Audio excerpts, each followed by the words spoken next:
several months, I guess, after the materials were received by me. So I decided, well, what the heck, I think the material is very compelling, to say the least. So I transcribed everything exactly as provided to me and tried to organize it into a logical sequence according to the dates of the transcripts and the notes provided to me. And then proceeded to publish it or edit the materials and add footnotes throughout the manuscripts as I felt appropriate. I took the footnoted materials all taken straight out of the Wikipedia online encyclopedia or other websites that I was able to find that could provide additional clarification to the material mentioned in the transcripts or in her notes.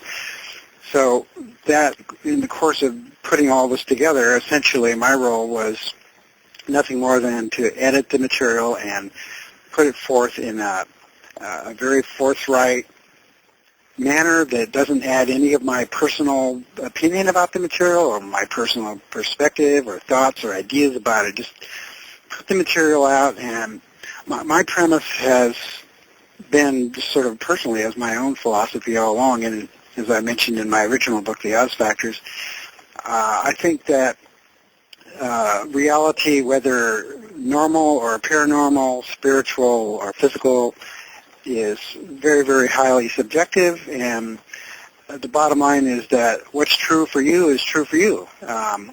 So it's not my position to assert that the materials in this book are true or false, or that they do exist, or they're authentic or otherwise. And I destroyed the materials, the original materials I got, because I don't want to be in a position like the Majestic 12 guys, Stanton Freeman and his friends, who received a similar kinds of documents called the Majestic 12 documents, which I read about. Don't want to be put in the position of being a defender of the documents or guardian of documents or anything like that. I don't want to change my life. My life is fine the way it is.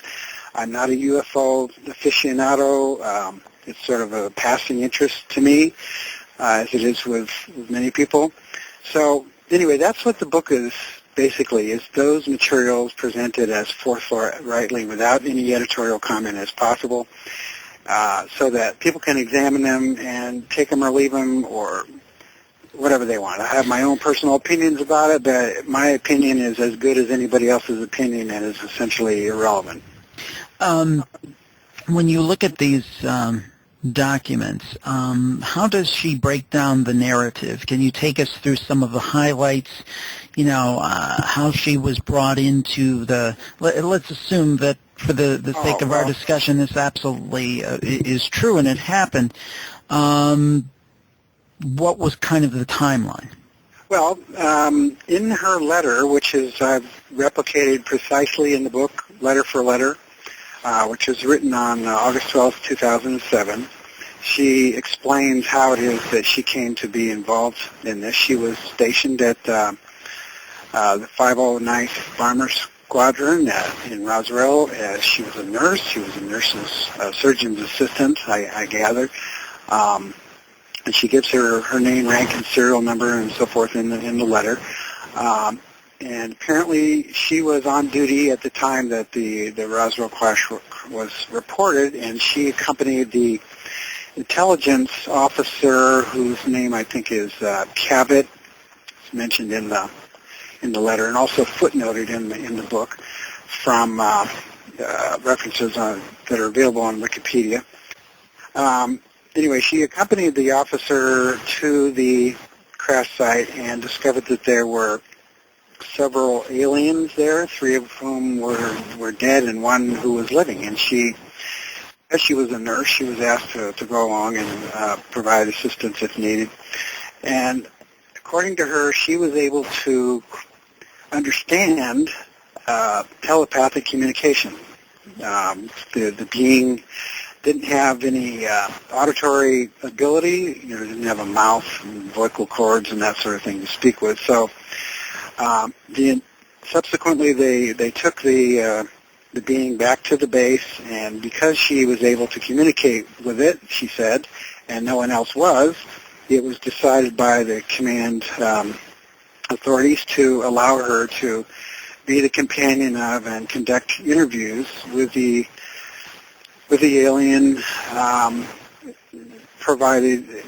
given a list of questions over subsequent weeks, about 6-week period of time, to ask and then transcribe through a professional stenographer her understanding of what communication was being delivered by the alien. So the transcripts of the interviews are typed verbatim by the stenographer from her report to the stenographer of what was said in her interview. So basically it lists the question that was asked, or the questions provided to her to ask the alien, and then her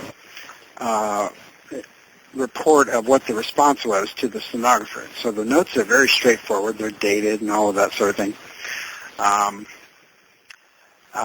So she ultimately was able to smuggle out, so to speak, a copy of the finished transcripts at the time that she was discharged from the military, shortly after the interviews, and she hung on to them for 60 years.